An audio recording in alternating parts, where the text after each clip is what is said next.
آپ حاضر ہیں تب آپ گواہی دے سکتے ہیں.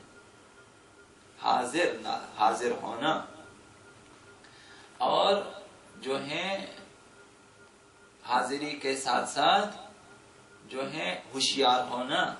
اگر آپ مثال اسی حادثے میں کسی بھی حادثے میں آپ تھے لیکن آپ غافل تھے, ہوشیار نہ تھے, تو آپ گواہی نہیں دے سکتے. آپ کہیں ہمیں تو غافل تھا, میری توجہ نہیں تھی کہ کیا ہوا نہیں معلوم, تو آپ گواہی نہیں دے سکتے, گواہ نہیں بن سکتے. ہوشیاری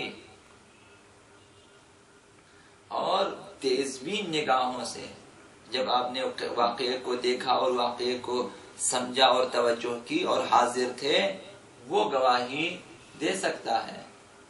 جو اس کی جزئیات تک کے بارے میں آپ کو علم ہے نا, تو گواہ.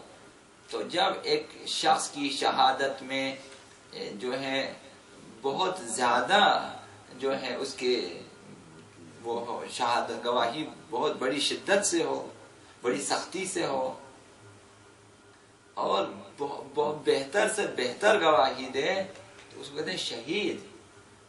مثال کچھ لوگ ہیں کسی واقعے میں زیادہ متوجہ نہیں ہیں, موٹے موٹے چیزوں کے گواہیں, چھوٹی چیزوں کے بارے میں اسے نہیں معلوم, جزئیات کا نہیں معلوم ہے.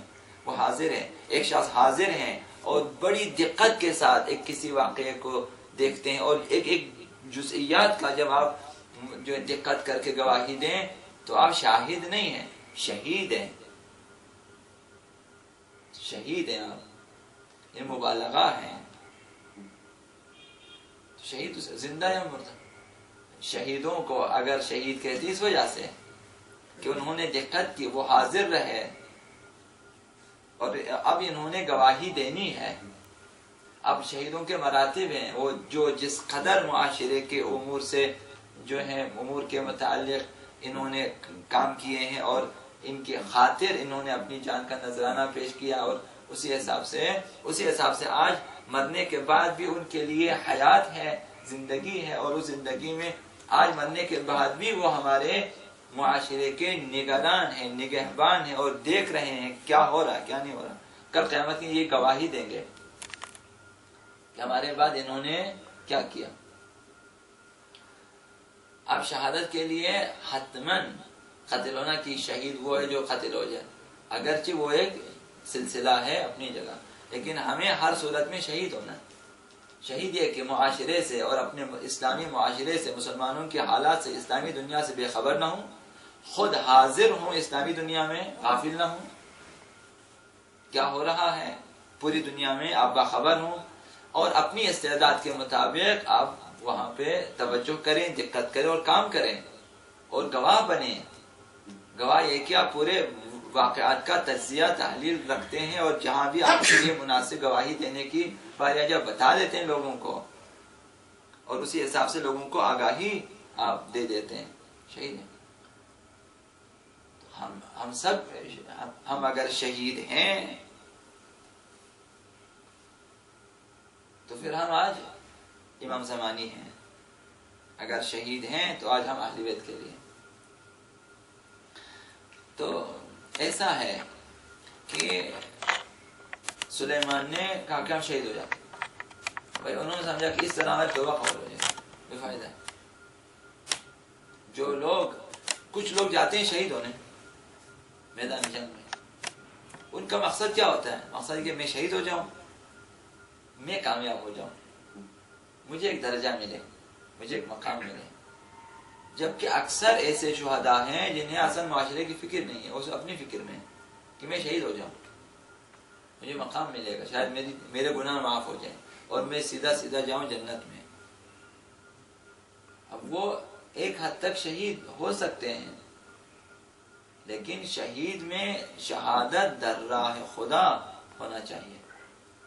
آپ خدا کی راہ میں قدم اٹھا لیں تا ان کی ایک مرحلہ آ جائے کہ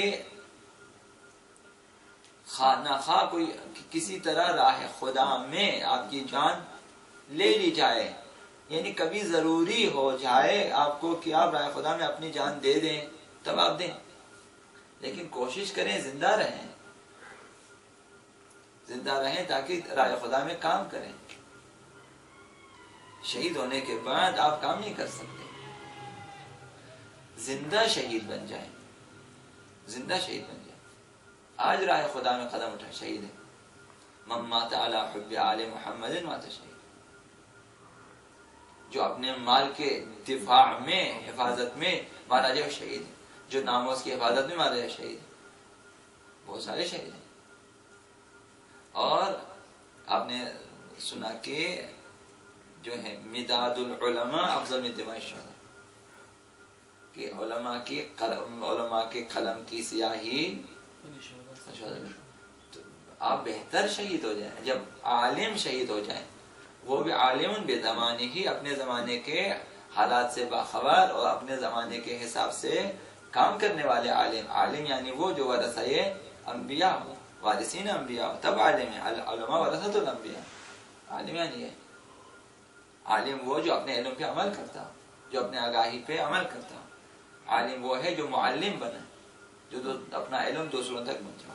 تو ایسے عالم، اب آپ اگر بیٹھ کے کام کریں تو آپ کے قلم کی، نہ آپ کا خون، آپ کی قلم کی سیاہی، تو آپ کا قلم دست شہداء، آپ کی سیاہی خون شہداء، یہ لوگ ہمیشہ شہید ہیں جو راہ خدا میں کام کرتے ہیں۔ آپ بھی کام کریں۔ تو بعض لوگ شہید ہونا چاہتے ہیں، یہ ان کی شاید ایک چھوٹی سی فکر ہے۔ شہید، بڑے بڑے شہید وہ ہیں کہ جو عالی اہداف کے لیے جاتے ہیں، شہید ہو جاتے ہیں، کہ شہادت کے بعد بہت بڑے مسائل اسلام کے حل ہو جائیں گے، دین کے اور اسلامی معاشرے کے حل ہو جائیں گے، وہ شہید۔ تو آقا امام حسن نے دیکھا کہ یہ لوگ چند افراد یہ میری مطابعت میں شہید ہو جائیں گے لیکن نتیجہ کچھ بھی نہیں نکلے گا، کہا کہ ان کو شہید نہیں ہونے دینا۔ لہٰذا وقتی طور پر جنگ کو روکنے کے لیے مصالحت کر لی، صلح کی شرائط رکھ دی کہ یہ خلافت، یہ امامت جو ہے صحیح حقدار تک پہنچے۔ اب یہ الگ بات ہے کہ انہوں نے خلاف ورزی کی اور اسے اپنی اصل جائیگاہ پہ آنے نہ دیا، لیکن آقا امام حسن اپنے اصول میں ثابت قدم رہے اور کامیاب بھی رہے۔ اور آقا امام حسین کے لیے بھی اس صلح نے کافی زمینہ سازی کی، کافی ایسے ممکن تھا کہ اگر وہاں جنگ ہو جاتی، کربلا میں کام آنے والے بہت سارے لوگ شہید ہو جاتے۔ کربلا میں آقا امام حسین کے لیے افراد کم ہو جاتے، بچایا ہے بہت سارے لوگوں کو۔ شاید حبیب جیسے، مسلم جیسے بہت سارے لوگ شہید ہو جاتے، شاید آقا الفضل آباد جیسے شہید ہو جاتے۔ اب اگر جنگ ہو جاتی، اگر اس طرح بنی ہاشم کو ضبط ہوا تو ظاہر ہے انہوں نے خود آقا امام حسین نے بھی تو ان کے آقا امام حسین کے ساتھ دینا ہے، ساتھ دینے میں سال کربلا کے لیے زمین سازی نہ ہوتی۔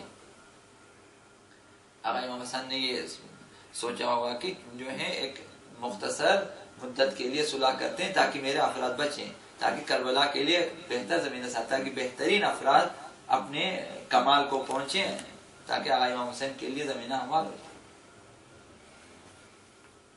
تو یہ ائمہ اطہار کی سیاست ایسی ہوتی، ہمیں سمجھ میں نہیں آتی، شاید ہمارے اکثریت کو جو ہے یہ باتیں سمجھ میں نہیں آتی۔ ہم لوگ وقتی چاہتے ہیں، ہم لوگ چاہتے ہیں کہ بس ہمارے ائمہ جو ہیں اس طرح کے ہوں کہ کبھی کسی کے لیے بس خلاصہ کوئی نرم لہجہ نہ رکھتا ہو، کوئی نرم باتیں نہ کریں، بس خالی دشمنوں کو تہز نہز کریں، ہم خوشحال ہو جاتے ہیں۔ ہم چاہتے ہیں ہمارا ائمہ اس طرح نہیں ہے، ہمارے ائمہ مشیت الہی کے تابع ہیں۔ یہی آقا امیر المومنین، جنگوں کا حالات آپ کو معلوم ہے، لیکن خود ان کے گھر پہ حملہ ہوتا ہے اور خود اپنے گلے میں رسی ڈالی جاتی ہے اور ان کو کھینچ کے لے جاتے ہیں، لیکن وہ تلوار نہیں اٹھاتے۔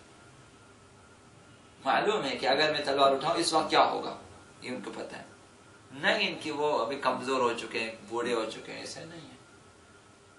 یہی آقا امیر المومنین نے اسی گھر میں گریبان سے پکڑا، مارا زمین پہ، لیکن تلوار نہیں اٹھا سکتا، کہ نہیں مار سکتا فی الحال۔ وہی چیزیں ہیں جو آقا امیر المومنین نے فرمایا کہ میرے ہاتھ میں وہی تلوار، وہی شجاعت ہے، میں مدینے کی گلیوں کو خون سے رنگین کر سکتا ہوں، مدینے کی گلیوں میں خون بہا سکتا ہوں، لیکن پھر اذان کی آواز نہیں آئے گی، پھر لوگ مسلمان نماز پڑھنے نہیں آئیں گے، پھر ایسی خانہ جنگی شروع ہو جائے گی. تو انہیں یہ چیزیں معلوم ہیں، اس وجہ سے صبر کرتے ہیں، اس وجہ سے صبر کرتے ہیں. جب بھی انہیں پتا ہے کہ اب میں نے صحیح سٹینڈ لینا ہے، وہاں دشمن پیچھے ہٹ گئے ہیں. ہمیشہ ایسا ہوا ہے، دشمن کو پتا ہے کہ انہوں نے کیا کرنا ہے، اس وقت انہوں نے ہتھیار نہیں اٹھانی ہے، پتا ہے.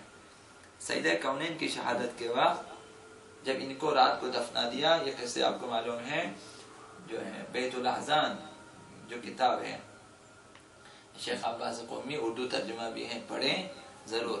اور جو ہے کتاب قیس، اس کا بھی اردو ترجمہ مل جائے، قیس ہلالی، اس میں بھی ایسی چیزیں مطلب بہت ساری ہیں. یہ جو عام کتابیں جو میں آپ کو بتا رہا ہوں، باقی اس قدر اسرار موجود ہیں ان کے بارے میں کہ ابھی ہم وہاں تک پہنچے بہت دور ہیں. تو آقا امیر المومنین کو جو صبح ہوئی، جب وہاں پہ 40 کے قریب قبریں مختلف مقامات بنا دیا آقا امیر المومنین نے سیدہ کونین کے، اور صبح ہوئی تو یہی خلفاء گئے. اب دیکھیں خلفاء یہ داعشی اسی زمانے سے تھے، قبر کھودنا اسی وقت کا تھا. انہوں نے کہا کہ چونکہ رات کو دفنا دیا، ہم نے نماز نہیں پڑھی، ہم سیدہ کونین کے دیکھیں ان کی جرأت اور ان کی عقل اور ان کی جہالت اور ان کی، کہ ہم قبر کھودیں گے، قبر سے نکالیں گے اور نماز جنازہ پڑھیں گے. اسلام میں قبر کھودنے کی اجازت نہیں ہے. وہ بھی اگر نماز نہ پڑھی گئی ہو تو انہوں نے نماز پڑھی، سب کچھ ہو چکا ہے، تاکہ وہ خود نماز پڑھیں. خبر کھودیں گے. وہاں اسٹینڈ لیا آقا امیر المومنین نے، اپنا کپڑا تبدیل کیا، زرد رنگ کی قمیض پہنی. یہ زرد رنگ کی قمیض علامت ہوتی تھی کہ اب آقا امیر المومنین نے کسی کے ساتھ صلح نہیں کرنی، کسی کی بات نہیں سننی، اب جو ہے وہ تلوار سے فیصلہ ہوگا. جب دیکھا کہ گھر سے آقا امیر المومنین آ رہے ہیں زرد کپڑوں میں، تو پیچھے ہٹ گئے. آ کر کہا کہ خلیفہ دوم سے کہ اگر ان جتنے قبریں ان میں ایک کی بھی اینٹ اٹھا لی، کسی ایک اینٹ کو بھی تو نے اٹھا لیا، تمہارا خون بہا دوں گا، ادھر ہی بہا دوں گا خون. ابو بکر نے معذرت کی وہاں پہ کہ آپ غصے میں نہ آ جائیں، ہم نہیں اٹھاتے. پتا ہے جہاں اب جب اس لہجے میں ہے، اب وہاں ہم بات نہیں کر سکتے، انہیں معلوم ہے. تو ائمہ اس طرح سے ہوتے ہیں. حتیٰ دشمنوں کو بھی اتنی شناخت ہے کہ یہ کس لہجے میں بولیں تو ہمیں، حالانکہ انہیں یہی امیر المومنین ہے جنہیں پتہ ہے سیدہ کونین دروازے پہ انہوں نے حملہ کیا اور جو دروازہ توڑا. اور مثال جو ہے آگے بھی کچھ باتیں ہیں. وہاں تک آقا امیر المومنین نے وہ ادھر بھی اس کا گریباں مارا، لیکن ابھی چارہ نہیں ہے. ابھی خلافت پہ جنگ نہیں کرنی ہے. خلافت مکمل امامت نہیں ہے کہ ہم بولیں اب پورا اپنا نا. امامت کا ایک شعبہ، ایک سیٹ جو انہیں ملنی چاہیے تھی شرعاً، وہ نہیں دی. حکومت کریں لوگوں کے اوپر، ورنہ خود امام ہیں. وہ جو کائنات جن کی طفیل باقی رہتی ہے خدا غیر ہے، وہ جو فرشتے آسمانوں سے تمام جو الطاف الہی، رحمت ہائے الہی، برکات الہی لے کر آتے ہیں، جس امام کی طفیل وہ خدا غیر ہے. سب کچھ ہو رہا ہے.